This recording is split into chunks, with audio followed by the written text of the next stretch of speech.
Good morning and welcome to UUCC, the Unitarian Universalist Church of Canandaigua. We are a group of spiritual freethinkers who gather to celebrate life, build community, and better the world.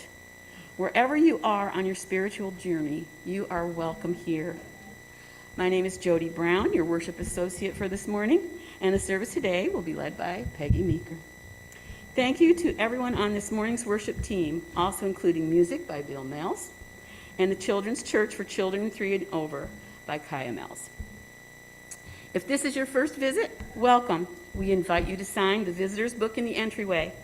And whether this is your first visit or your 1000th, we are glad you came. This service is also being live streamed to our YouTube channel. We will plan on continuing with hybrid worship services, so you can join us each week here in person, on Zoom, or later on YouTube. To help us connect better with our friends watching from home, please turn around and give a wave to the camera. At the end of the service, we will invite our friends on Zoom to turn on their cameras and return the wave. I have a few announcements for you today. If you have a joy or sorrow to share, please fill out the card on your chair. We invite you to bring them forward and place them in the basket after Bill rings the chimes and begins to play. You can also come forward to drop a pebble in the water at that time if you have a joy or sorrow that you'd prefer not to share. A very exciting climate justice revival is sweeping the UU world this September, and we are going to be part of it. On September 28th and 29th, congregations will host UU climate justice revivals to collectively reimagine a spirit-filled and liberatory future. Through conversations, worship, and advocacy, congregations will work together to realize climate justice and collective liberation in our communities. On Saturday from 9 to 1, our congregation will identify opportunities for climate justice in our unique context, develop a vision of a flourishing future, identify a clear set of potential actions that we can take to realize this vision, enable participants to understand their roles in the interdependent ecosystem of creating climate justice and collective liberation. Sunday, our worship will be focused on climate justice. Following worship, we'll engage in an advocacy hour in solidarity with other UU congregations around the country. Please join us for conversations, worship, advocacy, and 2 spirit-filled days. You can sign up in the back or email admin@canandaigua.uu and canandaiguauu.org to let us know if you plan to come on Saturday and what snack or lunch item you would be willing to share. Mindful meals will be taking the place of dinner church starting on October 24th and continuing on the 4th Friday of each month. We won't be meeting on September 27th because of the climate revival this weekend. Mindful meals will include a grain bowl dinner with suggested conversation starters from the seasonal small group packet, followed by socialization, games, or deeper conversation on the packet topics after the meal. If you are not yet part of a small group, this is a great opportunity to explore the materials. Are there any other announcements for the good of the community? I have 2. One, I just wrote on the board. If I forgot, we were going to do that. At 8:44 this morning, it was no longer summer, it was autumn. And we're going to turn the seasons wheel right after we light the chalice this morning. And while Jody turns the wheel for us, then we're going to sing the first verse, which is the autumn verse of hymn number 73, Chant for the Seasons. So you're going to want your hymnal for that. If you want to get that and put your finger in the page, that, you'll be all set. Then, on the opening hymn, we're going to try something a little different. We're going to begin with hymn number 349, and we're going to sing both verses. But it's such a good hymn that it could use some more verses. Luckily, hymn number 67 has more verses. So after we sing the first verse and second verse of hymn 349, I'll give you a little musical interlude, and then you can flip to hymn number 67, and we'll sing the first verse and the fourth verse. I do see a couple people putting their fingers in those hymn pages, so this is going to be a good practice for your dexterity as well. And I think that's it. Okay. Thank you.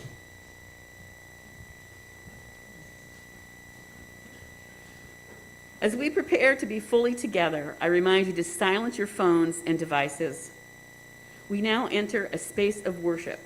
Now is the time to bring forward any joys or sorrows. We also invite you to come forward to drop a pebble in the water if you have a joy or sorrow that you prefer not to share.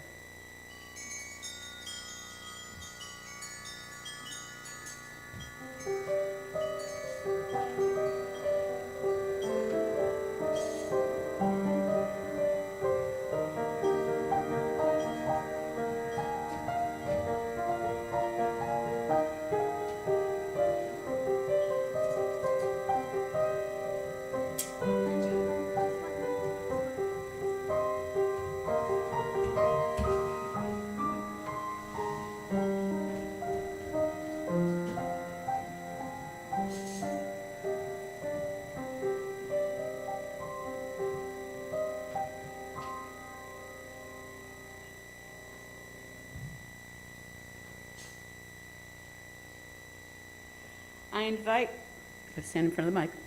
I invite you to join with me in our chalice lighting words as the flame is lit.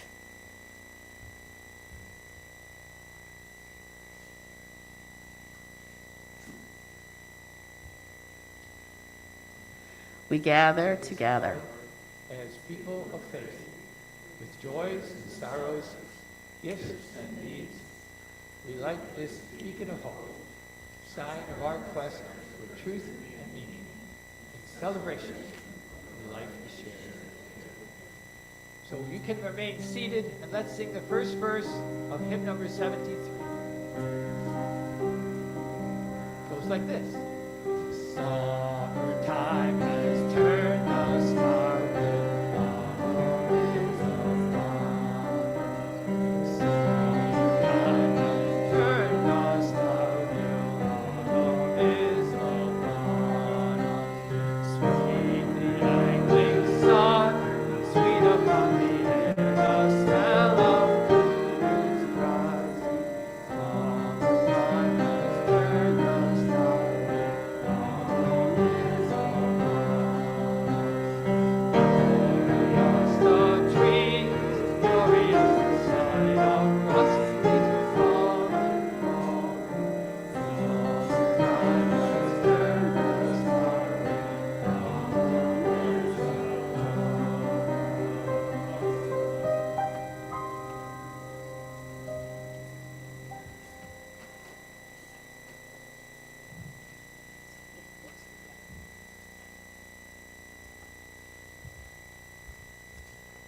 So good morning and happy autumn.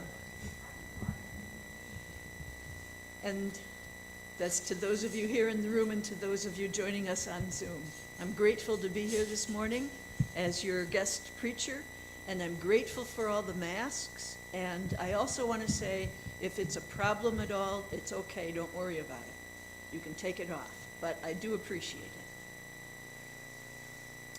So the first Sunday, the first day of autumn, and we're in the height of the harvest season. Did any of you see the super full harvest moon this past week? Marie and I saw it over the lake, low over the lake Thursday night. It was gorgeous. I recently learned that it's called the harvest moon, not just because it's the one closest to the harvest season, but because before there were tractors with headlights, you needed the light of the full moon to help you get all the crops in before they spoiled in the field.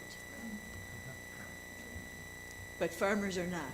We celebrate the turning of our world into fall with its harvest, its brilliant colors, then muted colors, the dying back of the plant life, the gathering dark and cold as we head into the season of rest and hibernation, and the seeds for future life. May we embrace the harvest and the seeds in our own lives. Come, let us worship together. We will begin with hymns number 349 and 67. Please rise as you're willing and able and join us to sing.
So the story for all ages. And would you like to, little one, would you like to come and look at the pictures up closer? You can if you want. Okay, all right. The Tiniest Acorn, A Story to Grow by Martha Danzig. Once upon a time, there was a tiny acorn named Lulu. Lulu.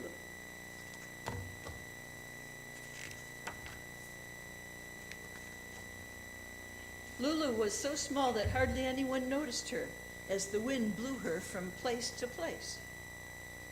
One day, the wind blew Lulu into a tall pine tree. I reach up high into the sky and shade everything below, Lulu heard the tree proudly say.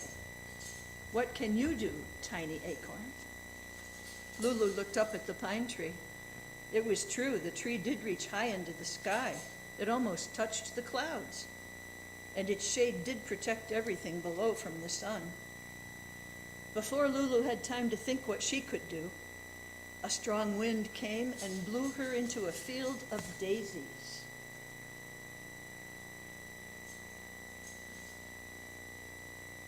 What can you do, the daisies asked, as they swayed in the wind and brightened the field.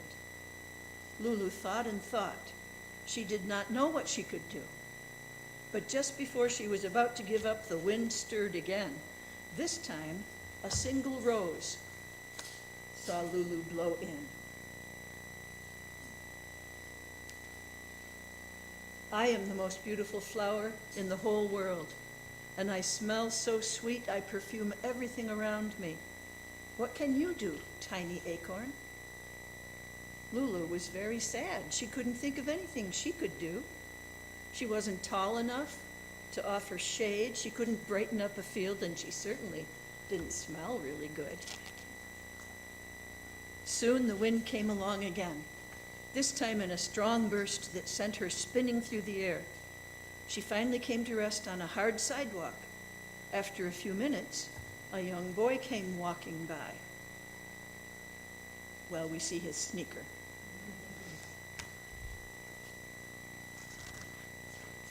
When the boy picked up Lulu and said, "What a pretty acorn," Lulu was surprised. He must have made a mistake. She thought he couldn't possibly be talking about me.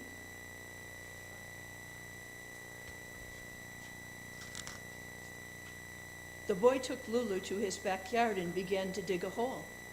When it was just big enough, he placed Lulu in it and covered her up with dirt.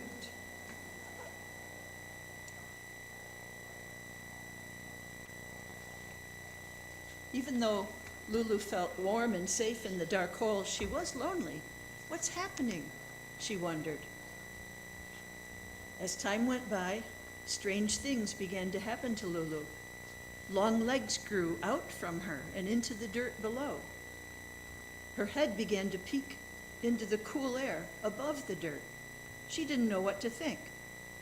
She didn't like how she felt outside her warm hole, but there was no wind to take her away. She was stuck in the dirt.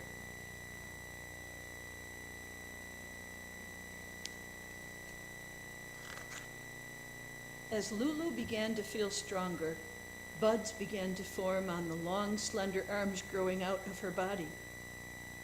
Even though she had turned into a beautiful tree, though, with bright green leaves, she still felt small. You can see her both big and small.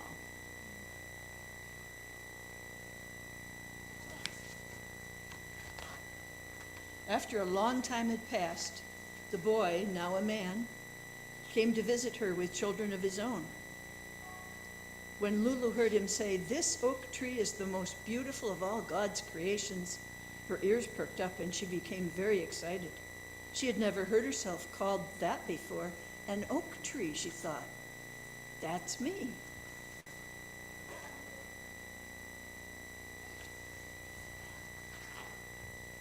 As she listened to the man tell his children how people came from all around to see her leaves change color and enjoy her shade, Lulu realized how much she had changed.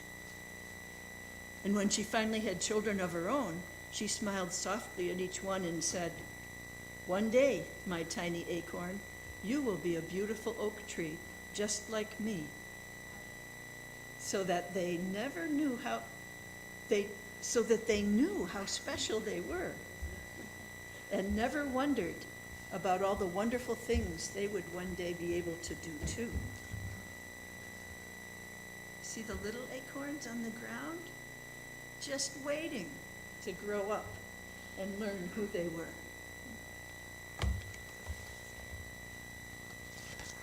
The end.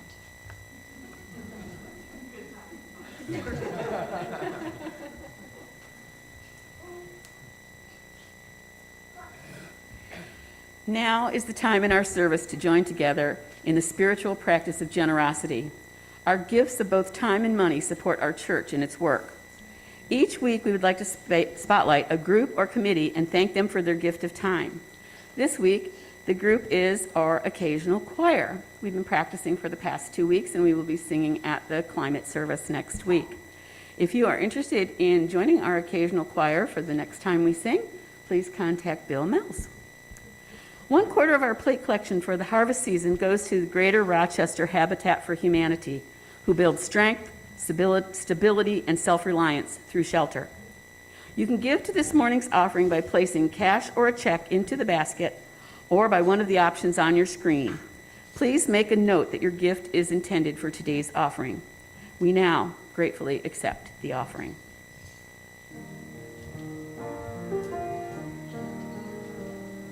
Come, come, whoever you are,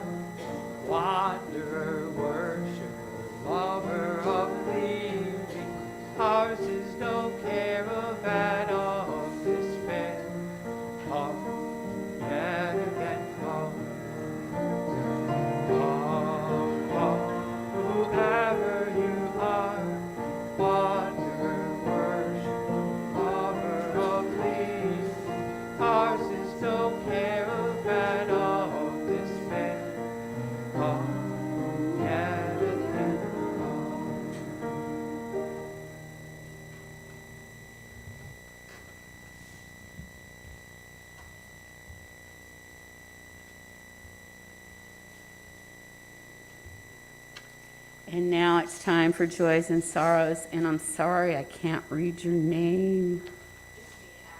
Abby, I am so sorry. I was going to come over after the service and ask you your name because I wanted to talk to you about something else, but I couldn't remember your name. So this is from Abby, who has a big joy for the arrival of fall and sharing pumpkin magic with Poppy. Do we have anything from online? No, okay. I will now drop a stone for this and all the joys and sorrows left in the silence of our hearts. Will you join me in saying, let us say it to the mic. Would you join me in saying, we are with you? We are with you. And I don't see anybody. Is Poppy going to? Going to stay here. Yes, okay. Okay, Well then said. we don't need to do that. So Ready for meditation.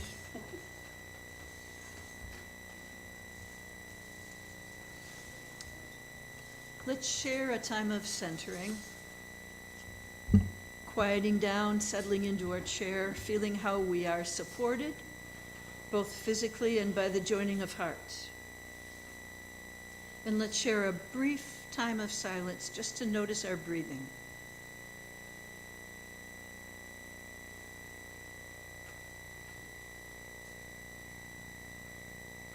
To notice the small sounds around us, perhaps the breathing and movements of others.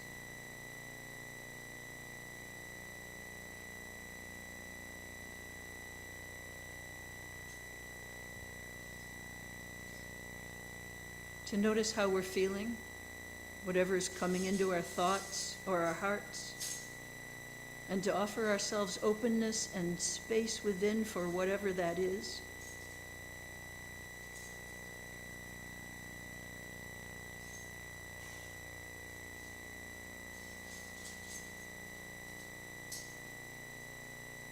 And let us offer that same openness and space to each other.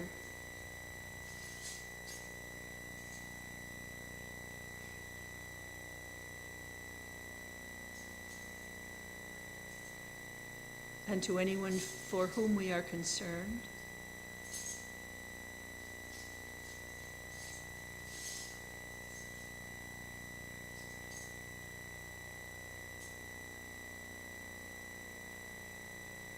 And to all beings.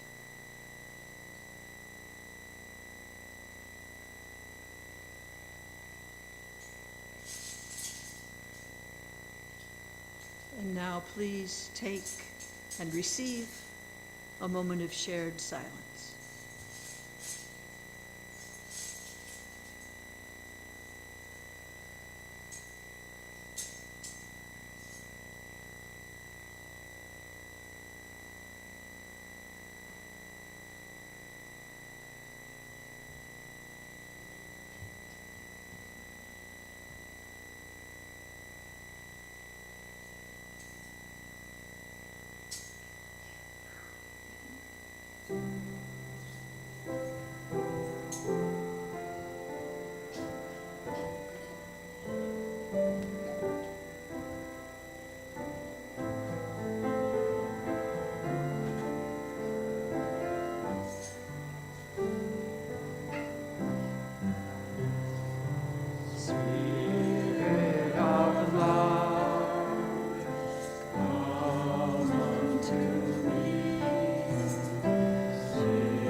True confession, I've struggled most of my adult life with feeling that there was never enough time to do all the things I needed or wanted to do. I think it started when I was in college. I was a music major, clarinet, and I remember one time when I had a recital coming up, and I was worried about having enough time to prepare. I shared that worry with my friend Mary, who was my accompanist, and she said something to me that I've never forgotten. There will always be enough time. I remember thinking, how can you possibly know that? And I wish I'd said that out loud because I might have learned something more. But what I did understand was that she had more trust and saw more possibility than I did. And I trusted her, so I leaned into that and relaxed, at least temporarily. Unfortunately, I didn't totally revise my attitude. I held on to that underlying worry that there was never really enough time. Now, to some extent, that's a problem with our culture. For way too many of us, life is too full and too rushed, to the point that taking time to get plenty of sleep, or put family before work, or just relax is actually seen as countercultural. But I've always known it was a problem within me, too. I've often pushed myself too hard and been something of a perfectionist. And I'm pretty sure that's not just me. Finally, as a seminary student and then a minister, I developed some spiritual practices to help me slow down, or at least pause. But it wasn't until I was retired that I really began to feel there were enough hours in the day. And still, I struggle a little. So when I started to think about the theme of generosity for this sermon, I knew exactly where the sticking point was for me. It's hard to be generous when you don't feel like you have enough of whatever it is. You kind of need plenty and abundance to be generous. And whenever I got worried and protective about my time, it really affected everything. I was preoccupied with what was wrong or lacking, and I didn't feel very generous in general. And I know that's not just me. It seems to be very human to pay more attention to negative events than to positive ones. It's a concept known as negativity bias. We can balance that, though, with conscious attention to what is good, moments of beauty and kindness, positive outcomes.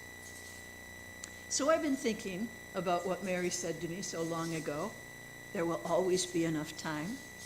I've been thinking back on my life, and you know what? Somehow there has always been enough time. I can't think of anything that I messed up badly because I ran out of time. I'm sure there were choices I had to make, prioritizing one thing over another, but I don't recall any real disasters. So what's the problem? The amount of time in any given day or week or year is always the same. Yet I saddled myself with the idea that time is scarce rather than abundant. Why not trust that there will be enough, and more than enough, that life will provide, that life is full to overflowing with all that we need? In looking through the resource packet that our church has provided on this theme of harvest season and generosity, I was struck by this quote from Thich Nhat Hanh. It takes time to practice generosity, but being generous is the best use of our time. I love that perspective. Being generous is the best use of our time. Life seems to ask us to be generous. I'm not talking about giving millions of dollars away, although that's an amazing and wonderful thing to do. I'm talking about a spirit of generosity, or a generosity of spirit. In our whole denomination-wide discussion about our Unitarian Universalist principles and purposes, our values, we're putting love at the center, as shown on the first page of this resource packet. All the values sort of orbit around love in the center. Love certainly asks us to be generous. All our human relationships ask us to be generous, including toward ourselves. Our relationship with the earth asks us to be generous. I recently watched a presentation by Adam Frank, an astrophysicist at the University of Rochester, about finding life elsewhere in the universe. He says we now have the tools and the methods to do that within the next 10 or 20 years, looking for chemicals that are caused by life and for signs of technology. And he says the reason it matters is because here on Earth, we've entered what many are calling the Anthropocene, a time when human activity has become the primary influence on our environment and is disrupting our climate. Frank believes that finding life elsewhere in other parts of the universe can help us learn how to survive a time like this, which will mean using only as much of the Earth's resources as will be long-term sustainable. Or in other words, being generous with the Earth. Generosity is not an afterthought, it's basic, foundational. I think we are asked for generosity in abundance. And I think it's only possible to live that way if we believe that we have enough and we are enough. And I think that that is true because we have all of us, all people of inherent worth, and because we are all part of the whole interdependent web of all existence. And of course, here I'm quoting the first and last of our 7 principles, and I'm also referencing the UU Church of Canandaigua's covenant, which appears in the weekly newsletter. We are, after all, people of faith, faith in human goodness and possibility and in community and in diversity and in the spirit of life and love. Now, that's not to say that resources aren't often distributed unfairly. People do get left out because of our patterns of living and governing and because we allow disconnection where there ought to be community. Again, life and love ask us to be generous in speaking out and working for change. And that's also not to say that there aren't those times for all of us when we don't feel like we have plenty, when we're in a hard situation for one reason or another. At those times, grace willing, other people will be generous for us and with us and to us. And because we all share, we all have enough. I was reminded of the significance of our interdependence as I was looking for a reading for this morning about the equinox or the harvest.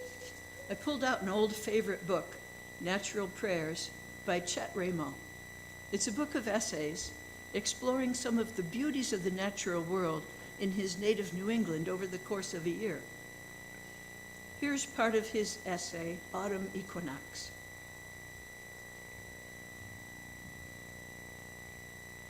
It's a couple of paragraphs. I've been watching a particular colony of bright red cardinal flowers for a dozen years. The cardinal flower, Lobelia cardinalis, is a North American native. Cardinalis, of course, refers to the color worn by princes of the Roman Catholic Church. Blue is a more common color among our late summer wildflowers. Yellow and white are even more ubiquitous. Still, as Thoreau noted, a little cardinalis goes a long way. My handful of crimson plants announce their presence from far off. For plants, green is the color of livelihood. The green pigment in plants is chlorophyll, a chemical that harnesses sunlight and channels its energy into substances that provide food for all of life. Green for plants is 9 to 5, nose to the grindstone, earning one's keep. Red, on the other hand, is the color of reproduction. And from the gaudy party hat look of it, the cardinal flower appears to be having fun. With pools of nectar at the base of deep-throated blossoms, the cardinal flower is adapted to pollination by long-beaked hummingbirds and daytime moths with extended mouthparts. Perfectly positioned above each nectar-filled tube is an overhanging flower part that goes through 2 stages, first male, then female. As a hummingbird or moth arrives to feed at a flower in the male stage, its forehead is dusted with pollen by a little white brush. When it goes to feed at a flower in the female stage, the pollen is wiped off by a sticky purple pad. The cardinal flower needs the hummingbird and the moth to bring the pollen and eggs together. The hummingbird and the moth need the cardinal flower's stores of solar energy. Ramo concludes, we're all part of it, this web of interdependence up to our necks in it. No species is expendable. We are bound together by our mutual need. And I would paraphrase, no person's traits or gifts are unimportant.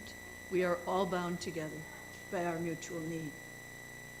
It brings to mind that song in our hymnal, From You I Receive. It's number 402. Do you know this one? I want to show you hand gestures. Let's just do it a couple times.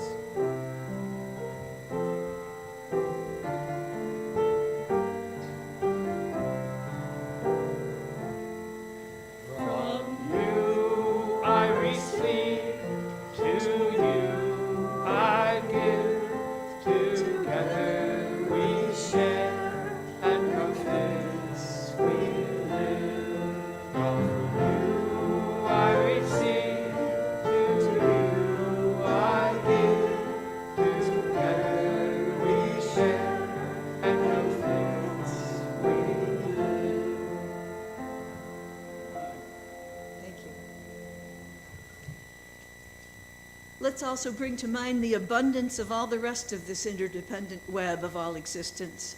I know some of you are familiar with Robin Wall Kimmerer, who wrote Braiding Sweetgrass. That book has a wonderful chapter on the Haudenosaunee Thanksgiving Address, also known in Kimmerer's native Onondaga language as the words that come before all else. The Thanksgiving Address starts like this. Today we have gathered, and when we look upon the faces around us, we see that the cycles of life continue. We have been given the duty to live in balance and harmony with each other and all living things. So now let us bring our minds together as one, as we give greetings and thanks to each other as people. Now our minds are one. And then the address goes on to greet and thank our mother, the earth, all the water of the world, all the fish life in the water, all the plants and berries and food and medicine herbs and trees, all the animal life, the 4 winds, the lightning and thunder, our eldest brother, the sun, our oldest grandmother, the moon, the stars, the enlightened teachers who have come to help throughout the ages, and finally the Great Spirit. Everything we need to live a good life is here on Mother Earth, it reminds us. Everything we need. And here's how it ends. Of all the things we have named, it is not our intention to leave anything out. If something was forgotten, we leave it to each individual to send such greetings and thanks in their own way. And now our minds are one. So let's take just a moment of silence for each one of us to send our own individual greetings and thanks to those things and people we most cherish.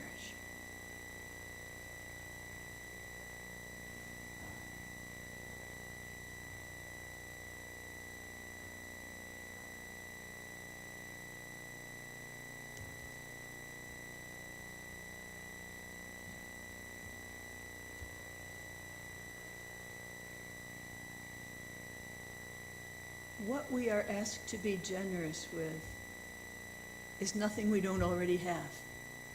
It might be a word of encouragement or wisdom, like there will always be enough time, that the other person will reflect on decades later. It might be a smile, a moment of your attention, your sense of humor, a compliment. It might simply be your presence. I'm not sure I can think of a greater gift than that. One of the things I especially liked in the resource packet was part of a poem called Small Kindnesses by Danusha Lemaris. I Googled that poem, and it really is about small things, like the way when you walk down a crowded aisle, people pull their legs in to let you by. And she ends with these lines: what if they are the dwelling of the holy, the true dwelling of the holy, these fleeting temples we make together when we say, here, have my seat. Go ahead, you first. I like your hat. Could these small things be the true dwelling of the holy? I think they are, because they bring blessings, and not just to the person on the receiving end. When you're on the receiving end next time, notice the kindness you are given. And when you give kindness to another, notice that you have that grace to offer, that you are blessed. You may even feel a little more open and spacious. As Mahatma Gandhi once said, the fragrance always remains on the hand that gives the rose. These things are ours to give. You just need to show up as you, trusting that you have something to give, that you are something to give. The resources we all have in ourselves, in our natural world, and in each other are abundant. So may we be generous with abundance. Amen.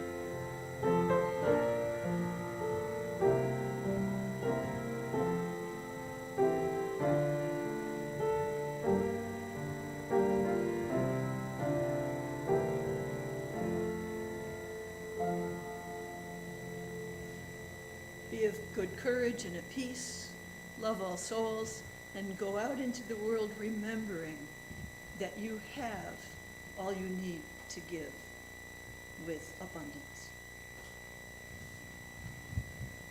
Our closing hymn this morning is number 346. Come, sing a song with me. Please rise as you're willing and able, and join us to sing.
If you are with us today on Zoom and would like to wave goodbye at the end of the service, you can turn on your camera now.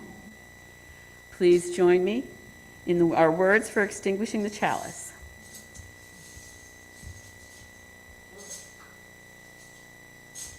We extinguish this flame. Not the light of truth, the warmth of community, or the fire of commitment.